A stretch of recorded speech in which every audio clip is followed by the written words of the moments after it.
এই জন্য পয়গম্বরের এক সাহাবী আবু যার গিফারি রাদিয়াল্লাহু আনহু জীবনে ঘর সংসার করেন নাই। আল্লাহর মহব্বতে সিলেটের জমিনে ঘুমন্ত ওলিয়ে কামেল শাহজালাল রহমতুল্লাহ আলাইহি জীবনে বিয়া করে নাই। আল্লাহর মহব্বতে জীবন কাটায় দিছেন। বসরা এলাকার রাবেয়া নামের মহিলা জীবনে বিবাহের সংসারে যান নাই, আল্লাহর মহব্বতে কাটায় দিছেন। দুনিয়া কিছুই না রে বাবা, সবার জন্য এটা বাধ্যতামূলক না, তা মানি হলো দুনিয়া ছাড়া চলা যাবে না, তবে দুনিয়া যেন তোমার শরীরের মধ্যে আক্রমণ না করে। قال رسول الله صلى الله عليه وآله وسلم الدنيا خلقت لكم وأنكم خلقتم للآخرة। দুনিয়া তোমার আমার গোলাম, আল্লাহ তোমাকে আমাকে বানাইছেন আল্লাহর গোলাম।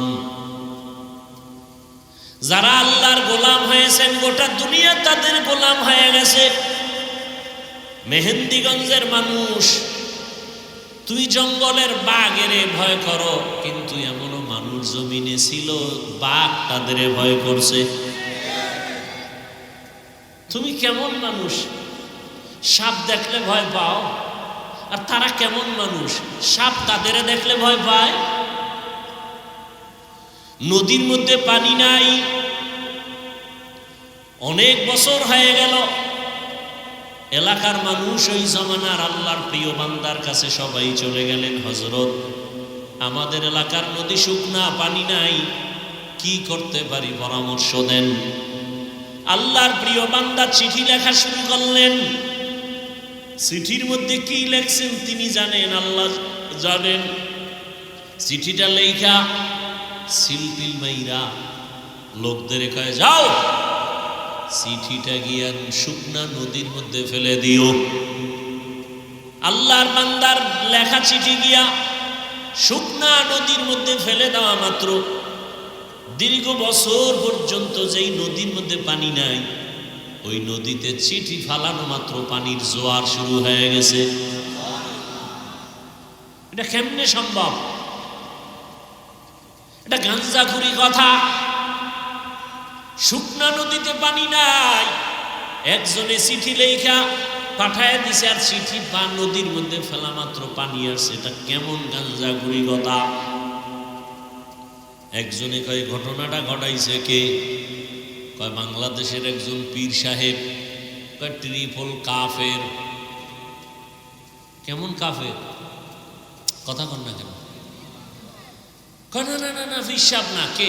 তাবলিগের এক মুরব্বী। কয় ডবল কাফের। না না তাবলিগের মুরব্বী না, কে ঘটাইছে? কয় দেওবন্দের এক হুজুর। কয় সিঙ্গেল কাফের।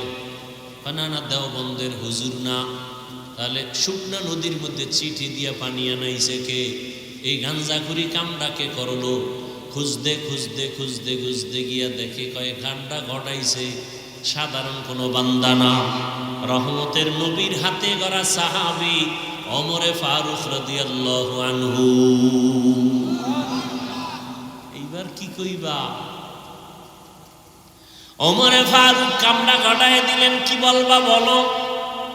এক বেয়াদব কয় ওমরে ফারুকের মধ্যে ভেজাল। আমি ঢাকায় বলেছি, যারা ওমরে ফারুকের বিরোধিতা করবে আর বলবে সে বেদাতি ভেজাল, আমি বলবো তার 14 গোষ্ঠী শুদ্ধ সব ভেজাল। সাহাবায়ে কেরামের বিরুদ্ধে যারা কথা বলে এরা বেয়াদব। এরা কি? চূড়ান্ত বেয়াদব, নিকৃষ্ট বেয়াদব। সাহাবায়ে কেরামদের বিরুদ্ধে যারা বলবে, যারা লেখবে, এরা চূড়ান্ত বলেন, এরা রসুলের দুশমন, এরা ইসলামের দুশমন, এরা কোরআনের দুশমন, এরা আল্লাহর দুশমন। এরা মুসলমান হলেও ৭২ দল জাহান্নামীদের অন্তর্ভুক্ত। সাবধান! যারা সাহাবায়ে কেরামের বিরুদ্ধে বলে বা লেখে এরা মুসলমান, এরা মুমিন, সব ঠিক, কিন্তু কোন দলের? ৭২ দল জাহান্নামীদের অন্তর্ভুক্ত। কারণ নবী বলে গেছেন ৭৩ দল হবে আমার উম্মতের, এক দল জান্নাতে যাবে আর সব জাহান্নামে যাবে। ক্বালু মান হিয়া ইয়া রাসূলুল্লাহ, সাহাবায়ে কেরাম বললেন যেই দলটা জান্নাতে যাবে তাদের পরিচয় কি? নবী যদি বলতেন আমি মুহাম্মদের যারা মানবে তারা যাবে, নবী এতটুকু বলেন নাই। নবী বলেন মা আনা আলাইহি ওয়া আসহাবি, আমাকে যারা মানবে, আমার সাহাবায়ে কেরামের সুন্নতকে যারা মানবে, আমি মুহাম্মদেরটাও সুন্নাত, আমার সাহাবায়ে কেরামেরটাও কি? আলাইকুম বিসুন্নতি ওয়া সুন্নাতিল খুলাফাইর রাশিদিন আল মাহদিয়িন, আমার সুন্নতের আঁকড়াইয়া ধরো, আমার খলিফা সাহাবাদের সুন্নতের আঁকড়াইয়া ধরো। আমি মুহাম্মদের আদর্শ সুন্নত, আমার সাহাবাদের আদর্শ সুন্নত। আমার সাহাবার কেমন সাহাবা? খুলাফা, আমার খলিফা কেমন খলিফা? রাশিদিন, পথ প্রদর্শক। কেমন পথ দেখায়? মাহদিয়িন, হেদায়াত প্রাপ্ত, হেদায়াত। অতএব এদের ব্যাপারে যারা লেখবে, যারা বলবে, এরা পৃথিবীর নিকৃষ্ট কি? বেয়াদব। লিকুল্লি শাইইন জিনাতুন ফিল ওয়ারা ওয়া জিনাতুল মারই তামামিল আদাবি, আজ খোদা খাহিমে তৌফিকে আদব, বেআদব মাহরুমে গাশত আজ ফজলে রা। দুনিয়া কিছুই না, দুনিয়া দুনিয়া দুনিয়া করে কতটুকু আগাইছো দুনিয়াদারেরা। আর আমরা যারা আখেরাত আখেরাত করে দাঁড়িয়ে রাখলাম, টুপি পরি, নামাজ পড়ি, পর্দা করি, হালাল খাই, বলো আমরা কত পেছনে আছি। বরং বর্তমান দুনিয়াতে যারা রসুলের আদর্শ নিয়ে চলে, এদের মতো সম্মানে শান্তিতে আর দ্বিতীয় কেউ নেই। এটাকেই বলে মুকুটহীন সম্রাট। মুকুটহীন সম্রাট। দুনিয়ার ক্ষমতাওয়ালাদের চেয়ার আছে, কাল থাকে না। আর আল্লাহ যাদের মাথায় মুকুট পরায় দিয়েছেন দ্বীনের, রসুলের আদর্শের, এদের চেয়ারের মেয়াদ শেষ হবে কেমনে? এদের মেয়াদই নাই। টাকা দিয়ে যারা সম্মান কিনে চেয়ারে বসে, এরা প্রথমে ফুলের মালা পায়, ফাইনালে জুতার মালা। আর আমার আল্লাহ যাদের সম্মান দেন, এরা দুনিয়ায় বাদশাহ, পরকালেও বাদশাহ। দুনিয়া কিছুই না রে বাবা। মহামারী করোনায় কত কত টাকাওয়ালা ক্ষমতাওয়ালারা মাথা কাইত হয়ে গেছে, কিন্তু যাদের কাছে রসুলের আদর্শ কোরআন আছে, তখনও তারা শান্তিতে ছিলেন, এখন ওইভাবেই আছেন, কোনো টেনশন নাই। এই সম্মান কে দিছে? ও আমার যুবক বাবারা, আমি যা বুঝাইতে চাই ভাই বোনা, যে আমি বলতেছি তুমি এখন স্কুল কলেজ বাদ দিয়া মাদ্রাসায় যাও, হুজুর হও, পীরের কাছে যাও, তাবলিগে যাও, একবারও বলি নাই। বরং আমি বলবো এই দিকে যাবা না। স্কুল ছাড়বা না, কলেজ ছাড়বা না, লেখাপড়া করো, ওই লাইনে করে ডাক্তার হও, ইঞ্জিনিয়ার হও, প্রফেসর হও, ওসি ডিসিএসপি হও। হুজুর হওয়ার কোনো দরকার নাই, কারণ আমাদের দেশে হুজুর অনেক বেশি। আমার দেশে এখন অভাব, আদর্শবান ডাক্তার নাই, আদর্শবান ইঞ্জিনিয়ার নাই, আদর্শবান এসপি নাই, ডিসি নাই, আদর্শবান এমপি নাই, চেয়ারম্যান নাই। আজকে আমার দেশের ওসি ডিসিএসপি যদি আদর্শবান নামাজি হতো, চেয়ারম্যান মেম্বার এমপি যদি আদর্শবান নামাজি হতো, এই দেশটা বেহেশতের বাগান হয়ে যেত। অতএব তুমি ডাক্তার হও, ইঞ্জিনিয়ার হও, প্রফেসর হও, ওসি হও, ডিসি হও, তবে ছোট একটা দাবি, বেয়াদব হইবা না। খবরদার বেয়াদব হইবা না। বেয়াদব না হওয়ার মানে কি? এক নম্বরে মা বাবার সাথে বেয়াদবি করবা না, মরার আগে পঙ্গু হয়ে যাওয়া। দ্বিতীয়, শিক্ষকের সাথে বেয়াদবি করবা না। তৃতীয়, উলামায়ে কেরাম মুরব্বীদের সাথে বেয়াদবি করবা না, কপাল পুড়ে যাবে। খবরদার, মা বাবার যদি বরদোয়া লেগে যায়, শিক্ষকের বরদোয়া যদি লেগে যায়, আলেমের অন্তরের কষ্টের নিঃশ্বাস যদি তোমার কপালে লাগে, মরার আগেই তুমি বিছানায় পড়ে যাইবা, অকাল মরণ হবে তোমার। জীবনে মাথা উঁচু করে দাঁড়াতে পারবা না। ও আমার যুবক বাবারা, দুনিয়া দুনিয়া যারা করছে কিছুই পায় নাই, খালি বাহাদুরি দেখাইছে, আমার আমার আমার আমার আমার, মরার আগে দেখে কিছুই নেই। দেখছেন নি কারবার, আমার বাড়ি, আমার টাকা, আমার আমার। এখন মরবে তো পরের কথা, জেন্দা থাকতেই দেখে এখন বউও নাই, মাইয়া ভোলাও নেই, মরার পরে তো কিছুই নেই। চোখে দেখাও দুনিয়ার পিছনে দৌড়ায়। আরে এই যুবক বেহায়া, যেই মাইয়ার পিছনে দৌড়াও, স্বার্থে আঘাত লাগলে মাইয়া কয় এটার আমি চিনি না। ও বেহায়া, ও বেলাজা, লজ্জা হবে কবে আবার তোমার? এমন মাইয়ার পিছে ঘুরো না। কয় না হুজুর, কোরআন লইছে, কসম খাইছে। কত নাম্বার কসম? কয় এটা কেমনে করবো? আমি কই তোর সিরিয়াল কত? কয় আমার এই 3 নাম্বার মাইয়া। আমি কই মাইয়ারও 3 নাম্বার তুই। হাসবেন না, কথাগুলো খেয়াল করেন। লজ্জা শরম নাই তো? পায়খানা খাইতে খাইতে এবার মানে এখন যে ওটা গন্ধ, ওটা আর নাই, যেখানে পায় হেইনি চাটা দেয়, জিব্বা বের করে দেয়। শেষ পর্যন্ত 1 মাইয়া, 2 মাইয়া, 3 মাইয়ার পরে সব শেষ, জেলখানার আসামি। চোখে দেখতেছে, এরপরে আকাম করতেছে।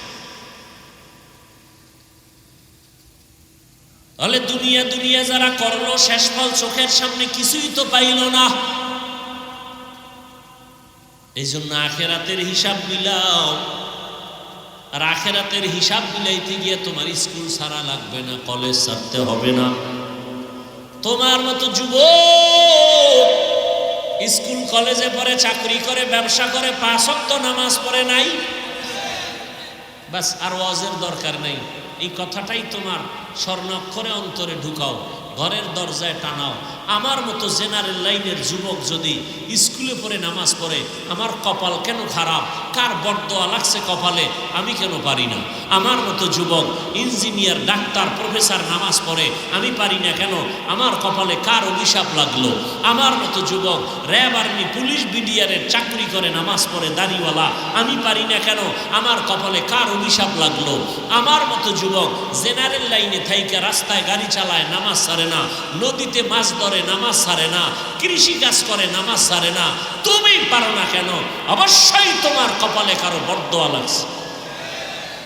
এই জন্য বলছি, ডাক্তার হও, বেয়াদব হইও না। ইঞ্জিনিয়ার হও, বেয়াদব হইও না।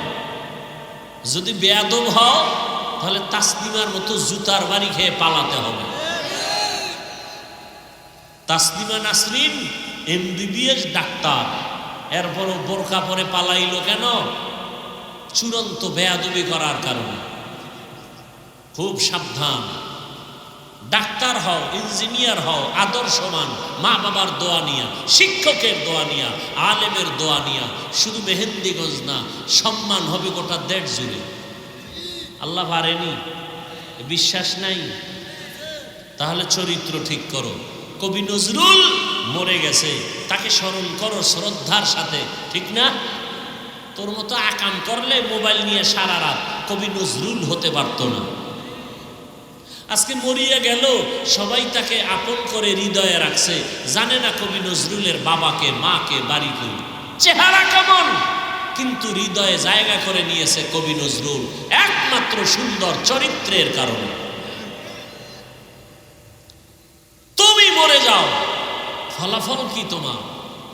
তুমি মরে গেলে ফলাফল কি? তোমাকেও স্মরণ করবে মা বাবা।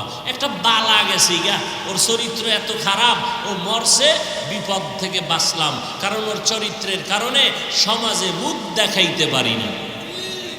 এই অভিশপ্ত কপাল নিয়ে জন্ম নিয়েছ। তুই মরে গেলে তোর মা খুশি, তোর বাপ খুশি, এমন কপাল নিয়ে জন্ম নিয়েছ, লজ্জা করে না?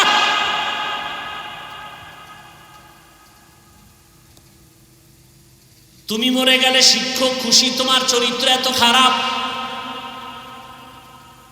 তোমার চরিত্র কি এমন হবে না যে মরে গেলে মা কান্না করবে, বাবা কান্না করবে, শিক্ষক কান্না করবে, তোমার বন্ধু বান্ধবেরা কান্না করবে, ভালো একটা সন্তান হারাইলাম। এমন চরিত্র গঠন করো, মোবাইল ছেড়ে দাও। তোমার মতো যুবক এখনো আছে মোবাইলে, গুনাহ করে না, 5 বেলার নামাজ পড়ে, দাড়িওয়ালা, জেনার লাইনে থাকে, ব্যবসা করে, চাকরি করে। মনেরে বুঝায় তওবা করো, আর আল্লাহকে বলো, হে মালিক, মনের খাহেশ মিটাইয়া, শখ মিটাইয়া কত অন্যায় করেছি জীবনে। মা বাবায় বাধা দিয়েছে, মানি নাই। মনে চাইছে দাড়ি কাটবো, কেটে ফেলেছি। মনে চাইছে নামাজ পড়বো না, পড়ি নাই। মনে চাইছে পার্কে যাব, গেছি। মনে চাইছে সারা রাত মোবাইলে গুনাহ করব, করেছি। কেউ আমার বাধা দেয় নাই, দিলেও শুনি নাই। কিন্তু একদিন তো আমার মরণ হবে। মেহেন্দিগঞ্জের মানুষ, কতটা ভয় থাকা দরকার। তোমার এই মেহেন্দিগঞ্জের 3 ভাগের সব লয়ে গেছে নদীতে, ঘুমায় দেখবি নদীর মধ্যে হইয়া রইছ। হাসো,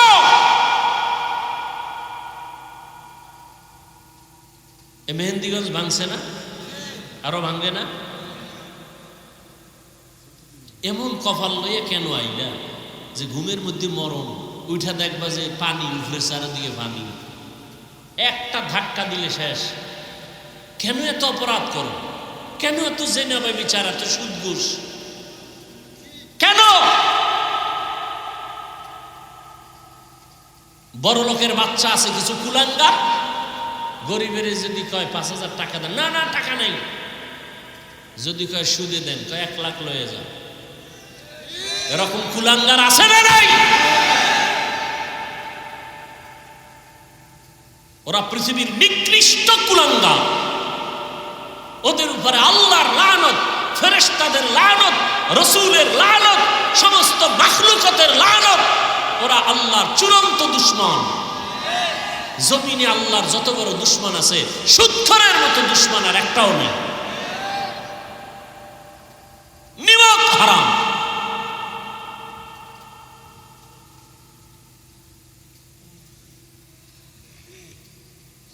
ওরা কুলাঙ্গা।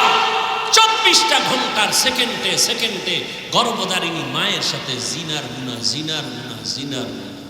কত বড় কুলাঙ্গার! গর্ভধারিণী মায়ের সাথে জিনার গুনাহ। গরিবের টাকা দেয় না, 5,000 ধার চাইলে দেয় না, সুদে চাইলে লাখ লাখ টাকা দিয়ে দেয়। আল্লাহ হেদায়েত দান করুন। জানি না এদের কপালে হেদায়েত আছে কিনা, কারণ পৃথিবীর নিকৃষ্ট আল্লাহর যত দুশমন আছে, এর মধ্যে বড় দুশমন আল্লাহর, কঠিন। আল্লাহ এদের উপরে রাগ। যারা সুদের সাথে জড়িত, এদের নামাজ হবে না, রোজা হবে না, দান করলে সওয়াব হবে না, হজ করলে কবুল হবে না, মোনাজাত দিলে কবুল হবে না। 24 ঘন্টা মায়ের সাথে জিনা করে, এর মোনাজাত কবুল হবে? এত সোজা। আল্লাহ হেদায়েত দান করুন। ও আল্লাহর বান্দারা, দোকানে আগুন লাগবে কেন? হালাল টাকায় ব্যবসা করবা। কাস্টমারের ধোকা দিবা না। দোকানে চুরি হবে কেন? চোর যদি হাত দেওয়ার, হাত আটকায় যাবে, হাত বাঁকা হয়ে যাবে। তুমি হালাল ভাবে ব্যবসা করো, কাস্টমারের সাথে মিথ্যা বলিও না, 5 ওয়াক্ত নামাজ পড়ো, দোকান খুলেই তেলাওয়াত শুরু করে দাও। কেন তোমার দোকানে চুরি হবে, ডাকাত আসবে, আগুন লাগবে? যাকাত পাই পাই হিসাব করে দিয়া দাও, গরিবের হক আদায় করো, ফেরেশতা দিয়ে আল্লাহ হেফাজত করো। নদীর মধ্যে স্টিমার চলে, স্টিমার মালিক ঢাকায়, হঠাৎ খবর আসছে স্টিমার ডুবে গেছে তুফানে। এক মালিক বলে, আল্লাহর জাতের কসম, আমার স্টিমার ডুবে নাই। কয় তুমি দেখছো নি? কয় না। টেলিফোন পাইছো নি? কয় না। খোদার কসম যোগাযোগ নাই। তো গ্যারান্টি দিলা কেমনে তোমার স্টিমার ডুবে নাই? খোঁজ নিয়ে দেখে ঠিকই অন্য স্টিমার ডুবে গেছে, তারটা ডুবে নাই। জিজ্ঞাসা করলো, তুমি এত বড় গ্যারান্টি দিয়া কসম খাইলা, কারণ কি? বলে রাসূলের হাদিস, মালের যারা যাকাত ঠিক মতো দিবে ফেরেশতা দিয়ে আল্লাহ তাদের বিপদে হেফাজত করবেন। এলাকায় লাগছে আগুন, খবর আসছে ভাই আপনার বাড়িতে আগুন লাগছে। কয় খোদার কসম আমার ঘরে লাগে নাই। বলে পুরা গ্রাম? না আমার ঘরে লাগে নাই। খোঁজ দিয়ে গিয়ে দেখে ডানের বাড়ি শেষ, বামেরটাও শেষ, ওই বান্দার বাড়ি এখন আগুন লাগে নাই। জিজ্ঞাসা করা হলো ভাই তোমার বাড়ি আগুন লাগে নাই কেন? ওই বান্দা আল্লাহ রসুলের পেয়ারা সাহাবি। সাহাবি বলে রসুল দোয়া শিখাইছেন ফজরের নামাজ পড়ে যদি এই দোয়া পড়ে ফেরেশতা দিয়ে আল্লাহ পাক পুরা বাড়ি হেফাজত করবেন। আমি ফজরের নামাজ পড়ে দোয়া পড়ছি, আমি মাগরিবের নামাজ পড়ে একবার দোয়া পড়ি, রসুলের কথা সত্য, সব ধ্বংস হবে, আমারটা ধ্বংস হবে না। আমাদের বিশ্বাস কই? বিশ্বাস নেই। মিয়া আলহামদুলিল্লাহ সূরার মধ্যে পড়ে এক গ্লাস পানিতে ফু দিয়ে পানি পান করবেন, ক্যান্সার ভালো হয়ে যাবে, কিডনি ড্যামেজ থাকলে ঠিক হয়ে যাবে। বিশ্বাস থাকতে হবে তো। আর আপনি যে বিড়িটা নেন এই জবানে কয়বার আলহামদুলিল্লাহ বললে ভাই দইব? মায়েরে গালি দেন, বাবারে গালি দেন, বউরে গালি দেন, মাইয়া বোলারে গালি দেন, এই জবানে সূরা ফাতিহার অ্যাকশন কি হবে? পবিত্র জবান নিয়া আল্লাহর কাছে যদি এখন বলেন আল্লাহ এখন বৃষ্টি বন্ধ করো, এখন বৃষ্টি বন্ধ হয়ে যাবে, আল্লাহ সেই বান্দা ছিল তো? কথা বলেন না কেন? এখনো আছে, আমার নজরে এখনো আছে, আমি চিনি। ঢাকার থেকে বয়ানে রওনা হইতেছি, হজরতকে বললাম হজরত ঢাকাতে তুফান চলে, মাহফিল হবে নি? হজরত বলে আমার মাহফিল হবে বাংলাদেশে কোনোটা না হলে। চলে গেলাম, গিয়ে দেখি পুরো এলাকায় বৃষ্টি, মাহফিলের প্যান্ডেলের আশেপাশে প্যান্ডেলে কোনো বৃষ্টি নাই। এ তো এখনো চোখের সামনে, এ মানুষ এখনো আছে। হ্যাঁ, আল্লাহর বান্দা নদী ভাঙতেছে, নদী ভাঙতেছে, নদী ভাঙতেছে। আল্লাহওয়ালারা সব এক জায়গায় বসে নদীর পারে একটা কান্না দিয়া দোয়া করবে, আল্লাহর কাছে কান্না দিয়া। একজন আল্লাহর প্রিয় বান্দাকে বলে এই পাগলা মোনাজাত দে। পাগলায় মোনাজাতটা দিয়ে আল্লাহ আমি এই মজলিসের মধ্যে অযোগ্য, বড় বড় বুজুর্গরা বসা, আমারে দিছে মোনাজাতে এ নদী ফিরা, নদী ভাঙ্গন ফিরাও, যদি না ফিরাও আমি মোনাজাত আর বন্ধ করব না। একটা চিৎকার দিয়া নদীর মধ্যে ঝাঁপ দিছে, সাঁতার দিয়ে গেছে। বুজুর্গ কয় ধর, দৌড়াইয়া গিয়া ৩-৪ জনে যেখানে গিয়া তারে ধরছে সেখান পর্যন্ত আজও চর হইয়া গেছে, আজও পর্যন্ত ৫০-৬০ বছর হইছে, ওখান থেকে আর ভাঙ্গে না।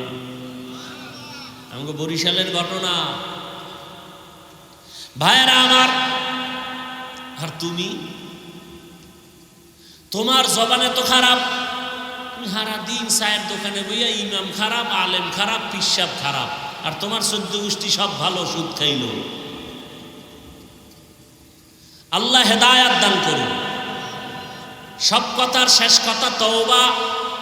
আল্লাহ বলেন বান্দা বিনয়ের সাথে যদি তওবা করো আমি আল্লাহ তোমার জীবনের সব গুনাহগুলো মাফ করে দিব। ও পর্দার আড়ালের মা বোনেরা, আপনার মতো কত মা এখনো আছে এলাকায় পর্দা করে, নামাজ পড়ে, মোবাইলে সময় নষ্ট করে না, স্বামীর মাল খেয়ানত করে না, সন্তানটাকে আদর্শবান বানানোর মেহনত করে। আপনারা কেন পারবেন না? وحبيب ربنا وطبيبنا وطبيب قلوبنا ومولانا محمدا عبده ورسوله اللهم صل على محمد النبي الأمي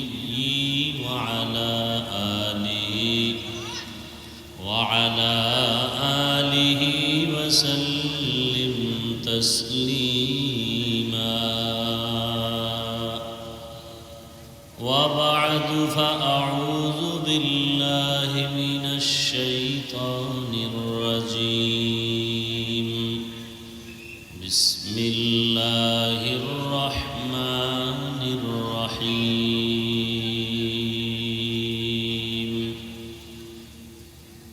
يا أيها الذين آمنوا اتقوا الله ولتنظر نفس ما قدمت لغد واتقوا الله إن الله خبير بما تعملون.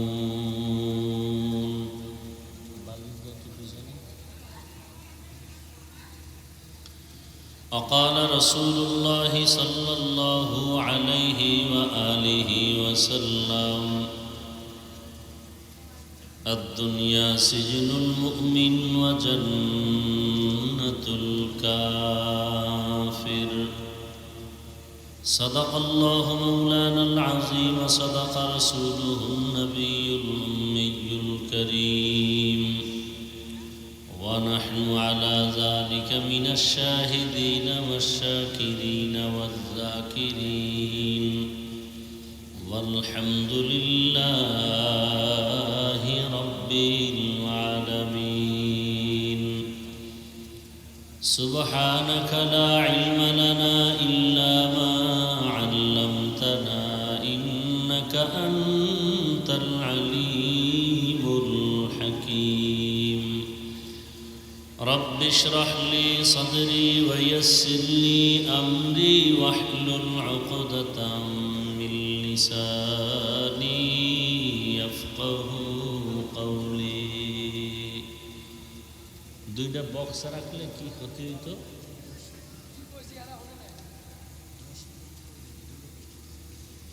হোক না, মাইক মাইক থাকলে হোক, বক্স থাকলে সমস্যা নেই।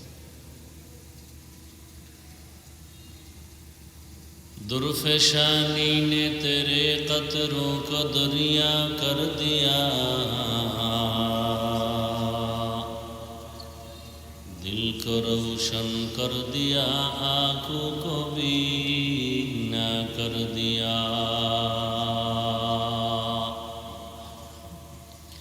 हकीकत खुल जाएगी बवक़्ते इम्तिहान तेरे कि सुस्ती में या मेहनत में गुजारी जिंदगी तूने। मुहम्मद ने आकर कुफर को मिटाया,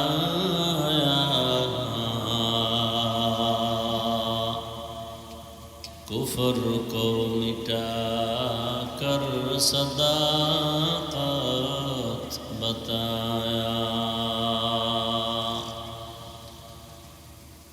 অধ্যক্ষার মাহফিলে উপস্থিত মোহতারাম সম্মানিত সভাপতি, প্রধান অতিথি হযরত উলামায়ে কেরাম,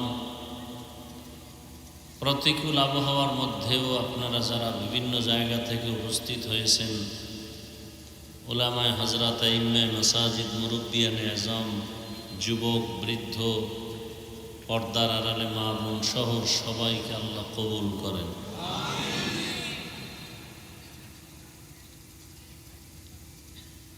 উলামায়ে কেরাম কথা বলেছেন ফাঁকে ফাঁকে, প্রচণ্ড বৃষ্টি,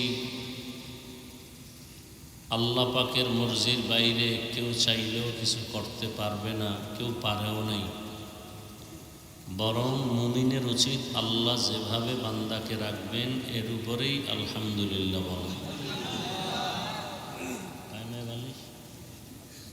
হ্যাঁ,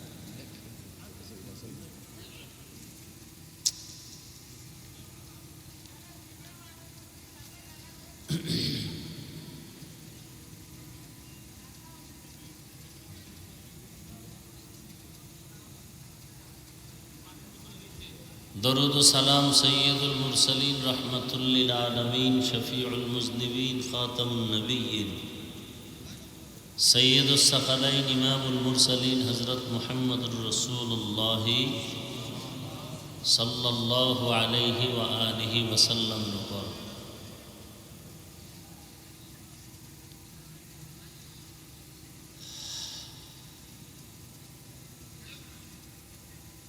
যে আয়াত আমি পড়েছি, আল্লাহ পাক বলেন, আলোচনা তো আর ওইভাবে পরিবেশ নেই, দু চারটি কথা সংক্ষিপ্ত আকারে বলে দোয়া করে যাব। আল্লাহ পাক বয়ানের মধ্যেও হেদায়েতের গ্যারান্টি নেই। হেদায়েতের সম্পূর্ণ চাবি আল্লাহর কুদরতের হাতে। আল্লাহ যা চাইছেন আমাদের কল্যাণ, সেটাই আমরা মনে করি। যদি এখনো অনবরত বৃষ্টি চলতো তাহলে এখানে বসার কোনো সুযোগই হতো না। আল্লাহ এতটুকু দিছেন, সেটা আল্লাহ পাকের মর্জি। একটা লোকও যদি এর বরকতে দিনের পথে আসে, নামাজ ধরে ফেলে, এটাই জীবনের সার্থকতা। বয়ান তো আপনারা সবাই জানেন, নতুন কোনো বয়ান করা হয় না, নতুন জিবরাইল আমিন ওহী নিয়েও আসে না। যেগুলো আপনারা জানেন এগুলোই আমরা বলি। মিথ্যা কথা বলবেন না, বলা হারাম, এটা তো জানেন, এটাই আমরা বলব। দুনিয়ার পিছনে দৌড়াবেন না, এটাই বলব। দৌড়াইলে কোনো লাভ নাই, আপনারাও জানেন। এটা আবার নতুন করে বলি। হতে পারে কখন কার কথায় দিলের মধ্যে আসর করে, এটাই আল্লাহ ভালো জানেন। আমরা আশা করি আল্লাহ সবাইকে হেদায়েত দান করেন। ইয়া আইয়ুহাল্লাযীনা আমানুত্তাকুল্লাহা ওয়াল তানজুর নাফসুম মা কদ্দামাত লিগাদ। আল্লাহ বলেন, হে মুমিন, তোমরা আমাকে ভয় করো তথা তাকওয়া অর্জন করো, এবং তোমাদের ভবিষ্যৎ এক স্থায়ী জীবন আছে, ওই জীবনের জন্য কি সম্বল সঞ্চয় করেছো, ওদিকে তোমরা খুব মনোনিবেশ হও, খেয়াল করো, নজর দাও। ওয়াত্তাকুল্লাহ, আল্লাহ আবার বলেন, আমাকে ভয় করো। ইন্নাল্লাহা খাবীরুম বিমা তা'মালুন, নিশ্চয়ই আল্লাহ তোমার সমস্ত খবর সম্পর্কে অগ্রিম অবগত বা অগ্রিম জানেন।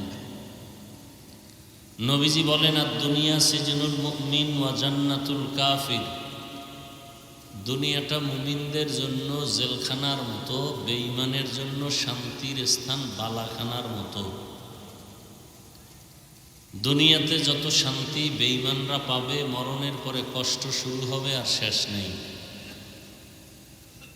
দুনিয়াতে যত কষ্ট মুমিনরা করবে, মৃত্যুর পরে শান্তি শুরু হবে আর শেষ হবে না। তাহলে দুনিয়াতে শান্তি, পরকালে কষ্ট, বেঈমান দুনিয়াদারের জন্য। দুনিয়ায় কষ্ট, পরকালে শান্তি, একুরেট যারা মুমিন তাদের জন্য। এটা বুঝাইতে গিয়া রসুল মুমিনদেরকে জেলখানার সাথে তুলনা করেছেন। নবীজি জেলখানার সাথে তুলনা দিলেন কেন মুমিনকে? এর সংক্ষিপ্ত কথা হলো, দুনিয়ার মানুষ কেউ জেলখানায় যেতে চায় না। কি আপনারা জেলখানায় যেতে চান? কেউ চায় না। বরং জেল হাজতের কথা শুনলেও ভয় লাগে। ঠিক যারা আসল মুমিন, তো যে কথাটা বলতেছিলাম খুব খেয়াল করেন, দুনিয়ার কোনো মানুষ জেলখানায় যেমন যেতে চায় না, ঠিক যারা আল্লাহর প্রিয় মুমিন এরাও দুনিয়া নামক জেলখানায় থাকতে চায় না। নাম্বার 2, কেউ যদি জোর করে জেলখানায় দেওয়া হয় তখন সে জেলখানায় থাকতে চায় না।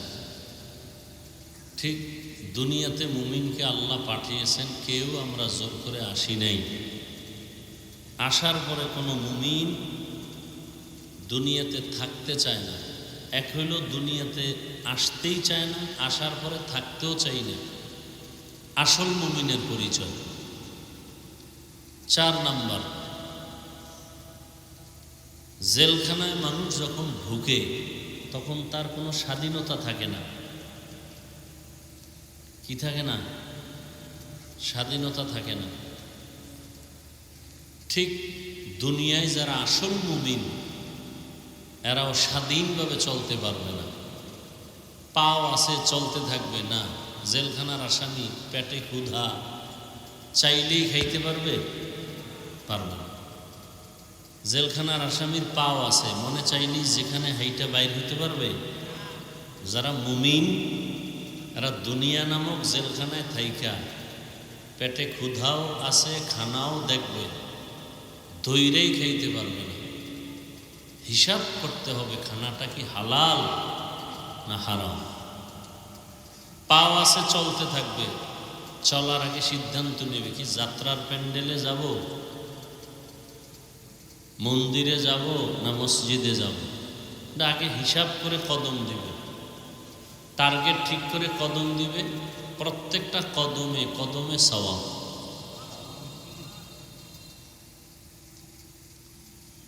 এক কথায় সহজ, দুনিয়াতে মুমিন থাকবে মুসাফিরের মতো। নবীজি বলেন, কুন ফিদ দুনিয়া কাআন্নাকা গরীবুন আও আবিরু সাবিল। দুনিয়াতে তুমি এমন অবস্থায় থাকো যে তুমি গরিব, অসহায়, অথবা তুমি মুসাফির। এখান থেকে ঢাকা গেলেন 2-3 দিন থেকে চলে আসবেন। কেউ কি বাড়িঘর নিয়ে যাবে? সামান্য কিছু কাপড় নিয়ে যাব। তাহলে আমরা আসছি দুনিয়াতে, আবার চলে যাব জান্নাতে, আমাদের মূল জায়গা। এখানে বাড়িঘরের চিন্তা নেই, যতটুকু পাই আলহামদুলিল্লাহ, পাবো না তাতেও আলহামদুলিল্লাহ। আমার আসল বাড়ি জান্নাত। এজন্য জমিন আল্লাহ বানানোর পরে প্রথমে একটা ঘর বানাইছেন বাইতুল্লাহ। পৃথিবীটা বানানোর পরে কি বানাইছেন? মুফাসসিরিন ইকরাম বলছেন আল্লাহ পাক জমিন বানাইয়া ওই ঘর বানাইছেন, আর কিছু এই মুহূর্তে ছিল। আর সেই ঘরটা হেদায়াতের ঘর, ইবাদতের ঘর, না বসবাসের ঘর? হেদায়াতের ঘর। এই জন্য বাইতুল্লাহর দিকে তাকাইলেই সওয়াব, তাকাইলেই সওয়াব। যতক্ষণ তাকায় থাকবে ততক্ষণ সওয়াব। কিছু পড়বে না, এমনি তাকায় থাকবে, অনবরত শুধু সওয়াব আর সওয়াব। হেদায়েতের ঘর। নবীজি বলেন, কেউ যদি বাইতুল্লাহ জিয়ারত করে বের হয় তাহলে সে কেমন বের হলো? রাজাআ কা ইয়াউমিন ওয়ালাদাতহু উম্মু। সে যেন বাচ্চা আজকে প্রসব করলে যেমন নিষ্পাপ, বাইতুল্লাহ থেকে যে সফর করে জিয়ারত করে বের হয় সে ওই বাচ্চার মতোই নিষ্পাপ বের হয়।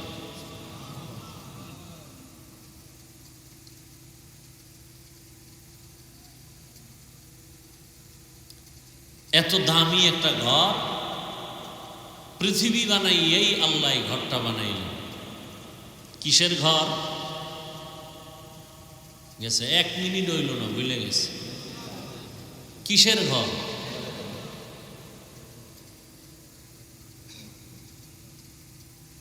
উডাও আল্লাহর ঘর। আপনাদের মেহেন্দিগঞ্জের কেন্দ্রীয় মসজিদ, এটা কার ঘর?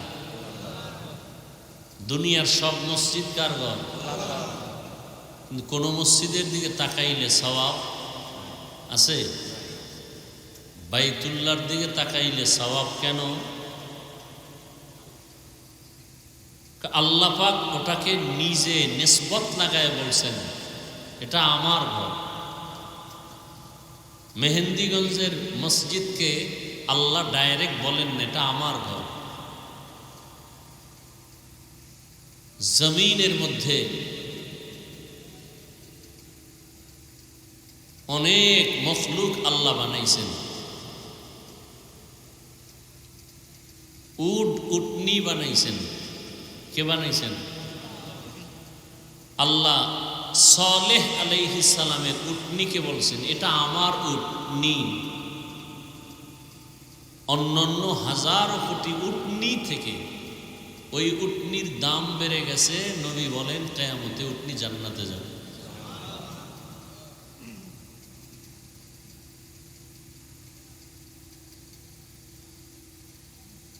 আল্লাহ তো বাইতুল্লাহ হেদায়াতের ঘর বানাইলেন, ইবাদতের ঘর বানাইলেন,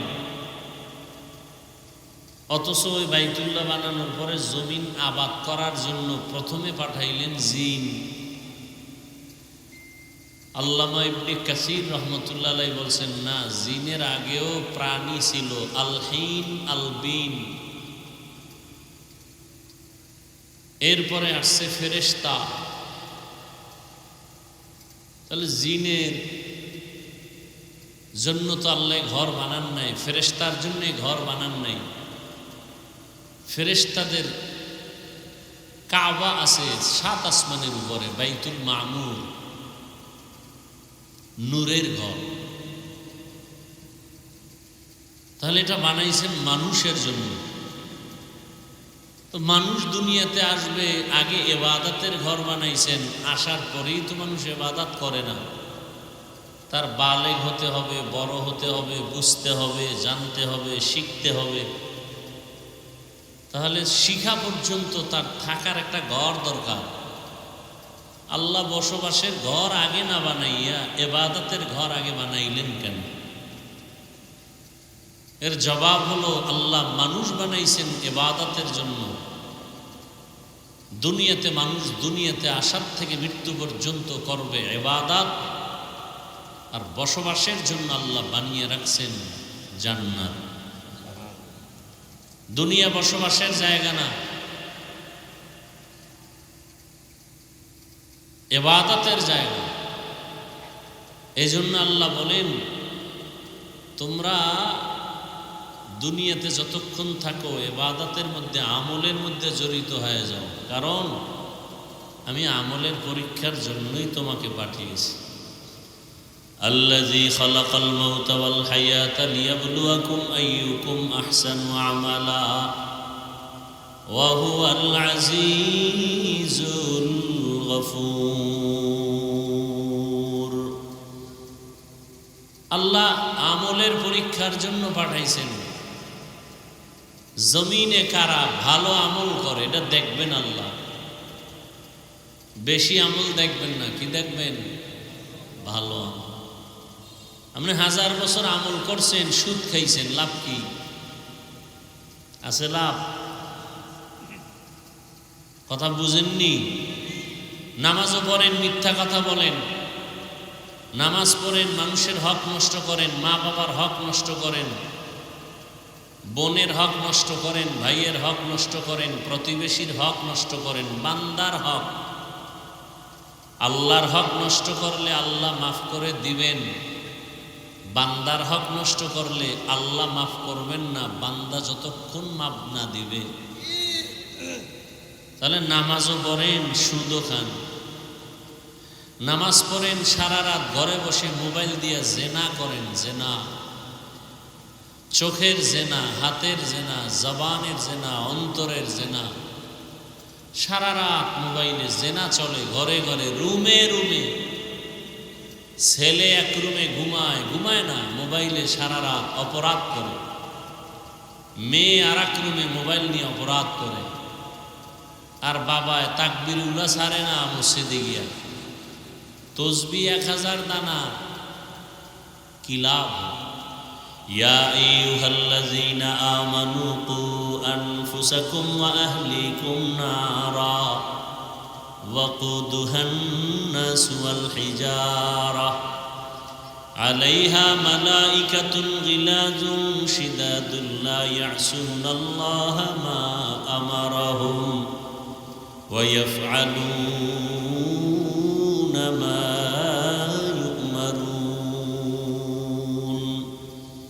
ও মুমিন, জাহান্নামের আগুন থেকে আগে নিজেকে বাঁচাও,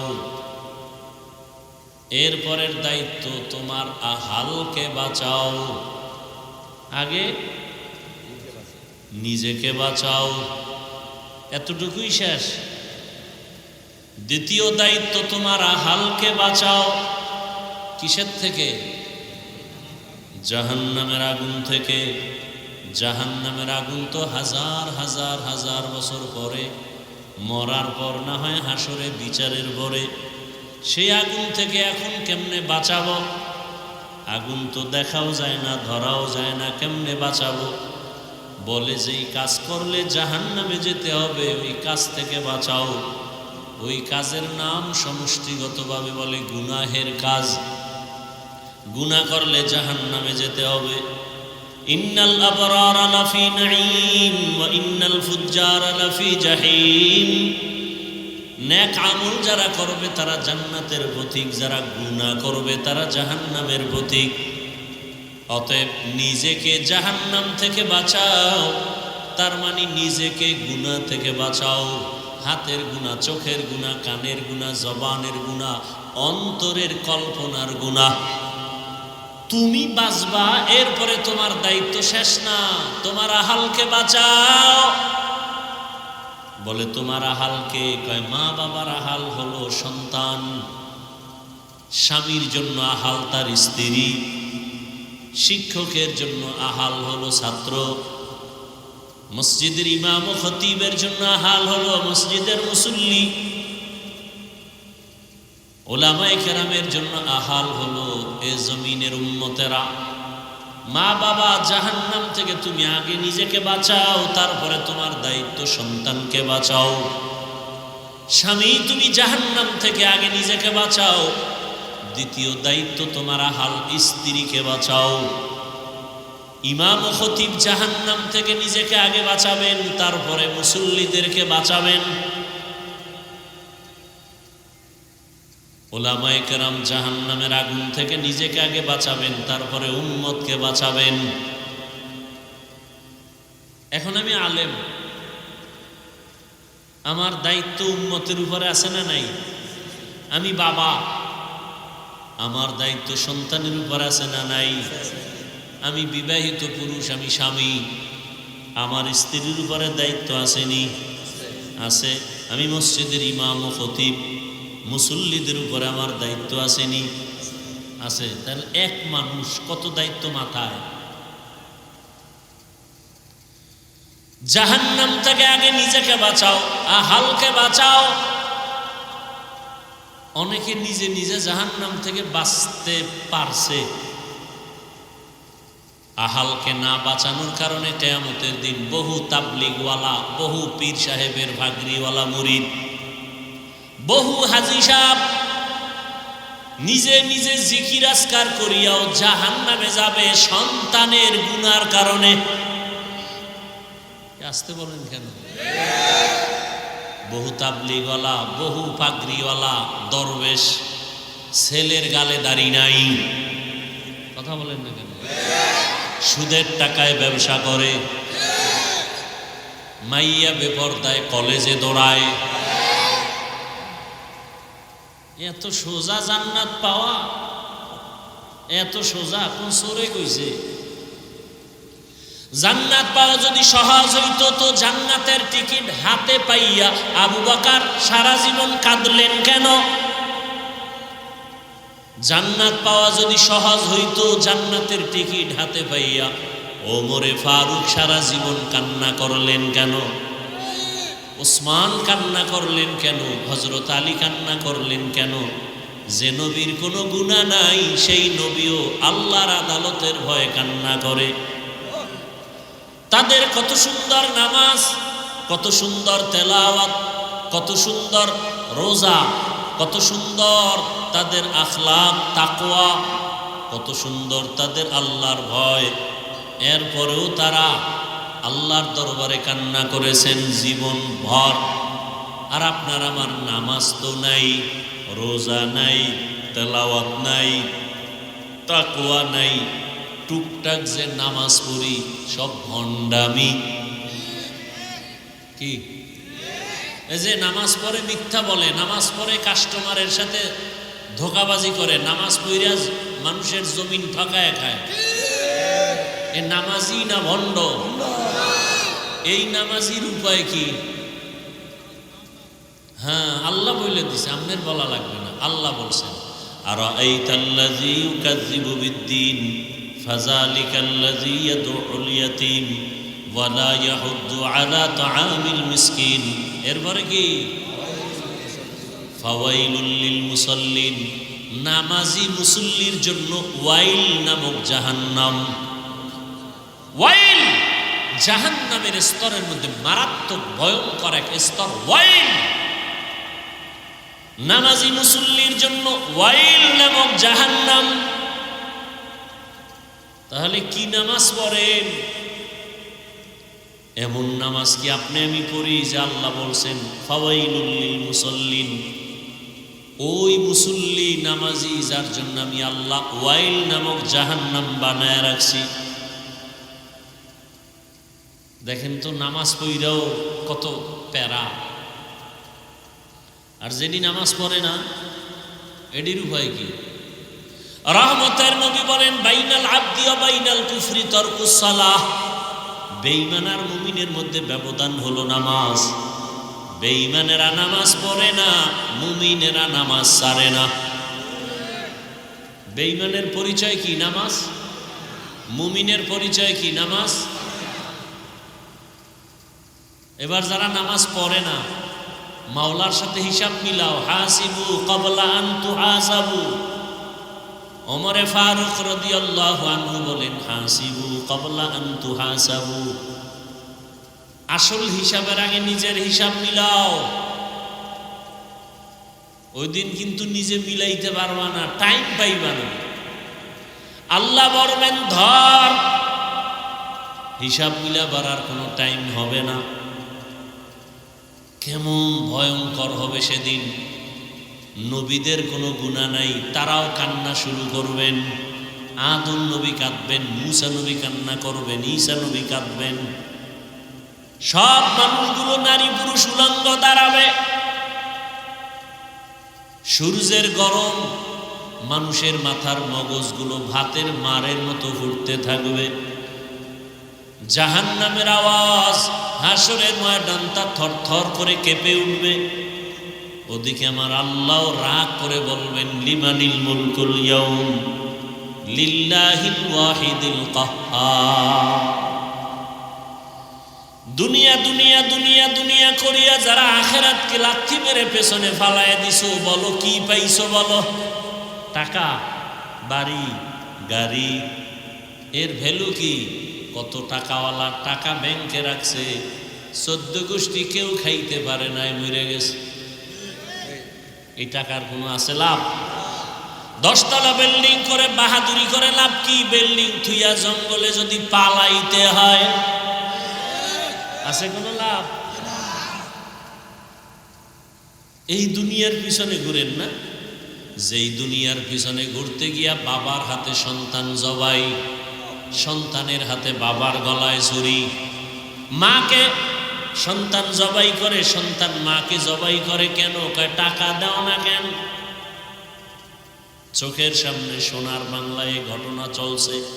স্ত্রী স্বামীকে জবাই করে, স্বামী স্ত্রীকে জবাই করে কেন? বলে দুনিয়া চাই, তুই মরলে সব আমি পাবো। কি? তুই মরলে আমি পাবো। কিন্তু শেষ পর্যন্ত সেও কি পায়? কুত্তার মতো অবস্থা হয়েছে। একটা মরা জন্তু পাইছে, কুকুর খাওয়ার জন্য পাগল।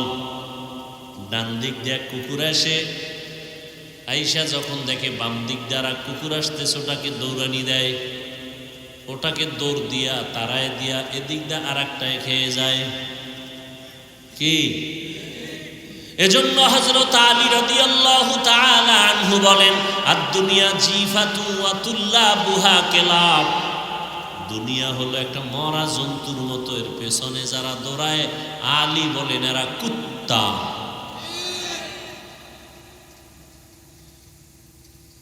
কুত্তা বলছেন কেন?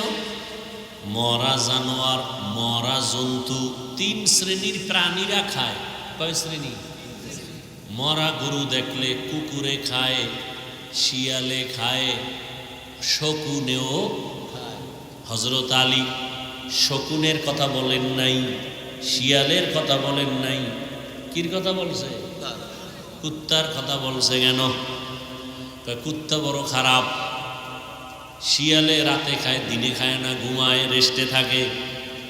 শকুনে দিনে খায় রাতে খায় না, রেস্টে থাকে। কুত্তা রাতেও খায় দিনেও খায়। দুনিয়ার কুত্তা যারা দেখবেন ওরা নামাজে দাঁড়াইয়াও ক্ষমতা, ওরা দান করে, মানুষজন ওরে কিছু ভোট দেয়, ঠিক নেই? ওরে দানবীর না বললে মাথা গরম, হজ করে আলহাজ না বললে মাথা গরম। তাহলে হজও করছে দুনিয়ার মোবারকবাদ পাওয়ার জন্য, মানুষের ধন্যবাদ পাওয়ার জন্য দান করে, মানুষের ধন্যবাদ পাওয়ার জন্য হজে যায়, মানুষের ধন্যবাদ পাওয়ার জন্য কোরবানি দিয়ে মানুষের গোশত বিলায়, মানুষের ধন্যবাদ পাওয়ার জন্য যাকাত দেয়। কি দেয়? যাকাত আদায় করে না, এমনি দেয়। আদায় কেউ করে না যাকাত, সব ধোকা ধোকা, ফ্যাশন।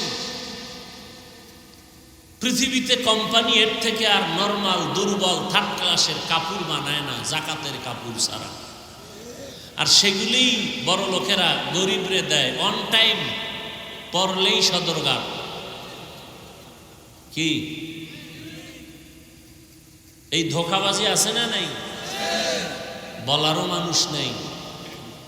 কোন মসজিদের খতিব বা ইমাম সাহেব জুমার দিনেই বয়ান করুক না, আমি যা বলছি, পরের দিন থেকে কমিটি বলবে 1 মাসের জন্য বাড়িতে রেস্ট নিয়ে আসেন, ঠিক নেই? কেন? শিয়ালের হাতে মুরগি আমানত। মুরগি আমানত কার হাতে থাকবে? তো শিয়ালের হাতে মুরগি আমানত রাখলে যা হয়, মাদ্রাসা মসজিদ আর ধর্মের চাবি সুদখোর বেনামাজি ঘুষখোরের হাতে রাখলেও তাই হবে। মসজিদ নিয়ে রাজনীতি চলবে না, মাদ্রাসা নিয়ে রাজনীতি চলবে না, ওয়াজ মাহফিলে রাজনীতির বয়ান চলবে না। তাহলে কমিটির মধ্যে রাজনৈতিক লোক কেন? শেষ, ইমানের আওয়াজ শেষ। কমিটির মধ্যে রাজনীতিবিদ কেন? এতদিন আওয়ামী লীগ, এখন বিএনপি। আর হুজুরগো বেলায় রাজনীতি চলবে না, না? রাজনীতি কোরআন সুন্নাহর আলোকে জমিনে আলেমরা করবে, আর দুর্নীতি বা জালেমের রাজনীতি করার কোনো অধিকার নাই। মানুষের জীবন নিয়ে যারা হোলি খেলে, মানুষের ক্ষতি করে, সমাজের ক্ষতি করে, মহিলাদের ক্ষতি করে, চরিত্র নষ্ট করে, এদের রাজনীতি করার অধিকার নাই। এরা জালেম, এরা চান্দাবাজ, এরা ধান্দাবাজ। রাজনীতি তারা করবে যারা মানুষের অধিকার ফেরত দিতে পারে, যাদের মধ্যে লোভানক দৃষ্টি নাই, চুরি করার অভ্যাস নাই, ডাকাতি করার অভ্যাস নাই, জুলুম করার অভ্যাস নাই। এই রাজনীতি করেছেন সুলাইমান নবী, কোরআনে আছে। এই রাজনীতি করেছেন ইউসুফ নবী, কোরআনে আছে। কেন বলেন ইসলামে রাজনীতি নাই? কেন বলেন? মাস্তানি করেন না? মদিনার রাষ্ট্র চালান নাই রসুল, ওমরে ফারুক চালান নাই, আবু বকর চালান নাই। কেন বলেন ইসলামে রাজনীতি নাই? হ্যাঁ, খোলামেলা বলেন যে হ্যাঁ আপনারা যে চুরি করেন, দুর্নীতি করেন, চান্দাবাজি দান্দাবাজি করেন, এটা ইসলামে নেই। ইসলামে কি আছে? গোলাম যেই প্লেটে খাবে মালিক একই প্লেটে খাবে। ইসলামে কি আছে? কর্মচারী কাজ করবে, ঘাম ঝরার আগে বেতন দাও। আর ধান্দাবাজি চান্দাবাজি রাজনীতিতে কি আছে?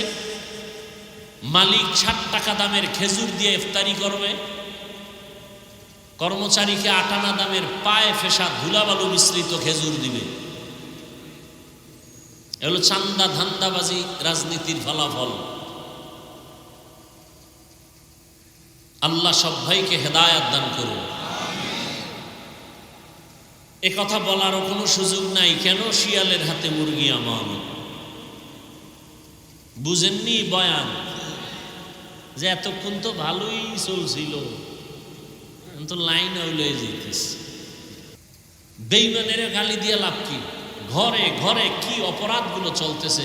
হাজী সাহেবের ছেলে, পীর সাহেবের মুরিদের ছেলে, তাবলিগলার ছেলে, বিয়া শাদির মধ্যে গায়ে হলুদের অনুষ্ঠান চলে, ডেক সেট বাজায়, গানের আওয়াজে বাড়ি এলাকা গরম বানায় ফেলায়। কার বিয়া? কয় হাজী সাহেবের মাইয়ার বিয়া। টাটকা হাজি, ভিআইপি প্যাকেজের হাজি, গায়ে হলুদ চলতেছে। তাবলিগলার পীর সাহেবের মুরিদ মাইয়া ফোলার বিয়া, যৌতুক চলতেছে, গায়ে হলুদ চলতেছে, গান বাজনা চলতেছে। এরপরে কি জানি কমিউনিটি সেন্টারে খানার আয়োজন, নারী পুরুষ সমান অধিকার চলছে সেখানে। বৈষম্য বিরোধী আন্দোলন করছি না, তাহলে আর বৈষম্য করব কেন? সব নারী পুরুষ এক জায়গায় থাকবে। আমার আহলে হাদিস ভাইরা তো এই জন্যই আগের থেকে বৈষম্য এক জায়গায় করার জন্য বলছে, পুরুষ মসজিদে নামাজ পড়বে, নারীরাও মসজিদে নামাজ পড়বে। পুরুষ যেমন পাও ছড়ায় খারাপে নামাজে, মহিলারাও খারাপে, বৈষম্য থাকা যাবে না। কিছুদিন পরে কইব যে মহিলারা বাচ্চা নেয়, পুরুষেরও নিতে হবে, নাইলে পেট ফাইরা ঢুকাও। বৈষম্য করা যাবে না। গজবে ধরছে এই জাতির কপাল, গজবে ধরছে, পচন ধরেছে, পচন। বৈষম্য। আল্লাহ হেদায়াত দান করুন। কোরআন শরীফে আল্লাহ বলছেন, মা তাশতাহি আনফুসুকুম, জান্নাতে গিয়া যা চাইবে তাইবে। কোরআনের আয়াত না? এক চোরায় খারায় কয় ওখানে বিড়ি ভাঙুনি। যারে প্রশ্ন করছে ঠেডা মার্কা হুজুর, জবরদস্ত ওলিয়ে কামেল শাহ আতাউল্লাহ বুখারী রহমতুল্লাহ আলাইহি, তাকে প্রশ্ন করছেন, জান্নাতে যা চাবো তাই পাবো, বিড়ি ভাঙুনি? হুজুর জবাব দিলেন, হ্যাঁ বিড়ি পাবা, তবে বিড়ির মধ্যে আগুন লাগবে নিকা? লাগবে। আগুন নিতে জাহান্নামে যেতে হবে। কেন এই বিড়ি লাগবে না? তাহলে জান্নাতে যা চাইবে তাই পাইবে, তার ব্যাখ্যা কি? সরকার বলল গোটা দেশের মানুষকে আমার কাছে যা চাইবা তাই পাইবা। আপনাদের এলাকার কেউ যদি বলে আমাকে স্বরাষ্ট্রমন্ত্রী বানাও, হবে? আপনার যতটুকু বাউন্ডারি আছে, সীমাবদ্ধতা আছে, ওই সীমাবদ্ধতার মধ্যে থেকে যা চাইবেন তাই পাইবেন।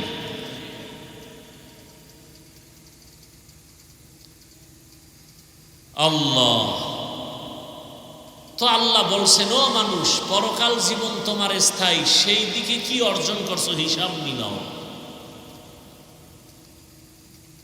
এই দুনিয়া কিছুই না। মশার পাখার দামের মূল্য দুনিয়ার দাম আল্লাহর কাছে নেই। তাহলে এই দুনিয়াতে আল্লাহ পাঠাইলেন কেন?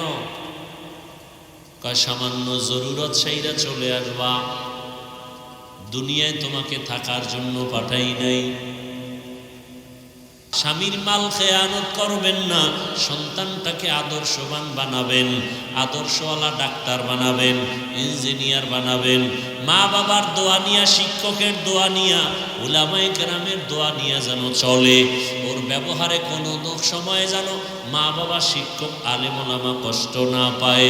বৃদ্ধ বাবাজিরা তওবা করে 5 ওয়াক্ত নামাজ আদায় করেন। আপনার মতো কত বুড়ারা মসজিদে গিয়া নামাজ আদায় করে, আপনি কেন পারবেন না?